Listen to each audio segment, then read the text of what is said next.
অ্যাসালম, আমি সংসদে প্রশ্ন করেছিলাম বাংলাদেশের শীর্ষ 20টা ঋণখেলাপি প্রতিষ্ঠানের তালিকা দেওয়ার জন্য। তো আমির খসরু সাহেব আপনার হচ্ছে ফিনান্স মিনিস্টার, উনি 20টা ঋণখেলাপির তালিকা আমাদেরকে দিয়েছেন, সংসদে সেটা আছেন। এই 20টার মধ্যে 9টাই হচ্ছে অ্যাসালমের প্রতিষ্ঠান। এই অ্যাসালম ইসলামী ব্যাংক থেকে 82,000 কোটি টাকা শুধু ইসলামী ব্যাংক থেকে ওনারা হচ্ছে ঋণখেলাপি করেছে। 82,000 কোটি টাকা ইসলামী ব্যাংক থেকে নিয়ে গিয়েছে অ্যাসালম। আপনার ইন্টারিম গভর্নমেন্ট যখন আসলো, ইন্টারিম গভর্নমেন্টের আপনার হচ্ছে যিনি গভর্নর ছিলেন, এই গভর্নর কি করলেন, এই ব্যাংকগুলোকে বাঁচানোর জন্য 36,000 কোটি টাকা রিফিল করলেন, যেন এই ব্যাংকগুলো জনগণকে এই টাকাটা দিতে পারে এবং ব্যাংকগুলোকে যেন বাঁচানো যায়। 36,000 কোটি টাকা, 36,000 সিআর।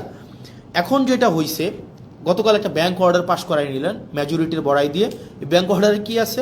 অর্ডারে আছে আপনার আগের যারা মালিক ছিল, যারা ব্যাংকগুলোকে চুরি নষ্ট করেছে, যারা ব্যাংকগুলোকে একদম মানে ধ্বংস করে দিয়েছে বাংলাদেশের অর্থনীতিকে আওয়ামী লীগের সময়, এবং এই ব্যাংকগুলোকে চুরি করে টাকাগুলোকে বিদেশে নিয়ে গিয়েছে, এই ইন্টারিম গভর্নমেন্ট স্ট্রিক্ট আইন করেছিল তাদেরকে কোনোভাবে এই ব্যাংকে ফেরত আনা যাবে না।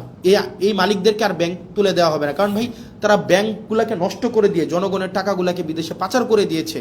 এই মালিকদের হাতে আর ব্যাংক তুলে দেওয়া যাবে না। অথচ গতকাল সরকার একটা আইন করলো, সেই আইনটা হচ্ছে কি? আইনটা হচ্ছে যদি 7% টাকা ফেরত দেয়, আপনার 36,000 কোটি টাকার 7% যদি ওনারা ফেরত দেয়, তাইলে আবার তাদের কাছে মালিকানা বুঝাই দেওয়া হবে। তাহলে চিন্তা করেন, তার মানে আপনি টাকা 82,000 কোটি টাকা মারলেন, এখন সরকার এই ব্যাংকগুলোকে বাঁচানোর জন্য আবার 36,000 কোটি টাকা দিল।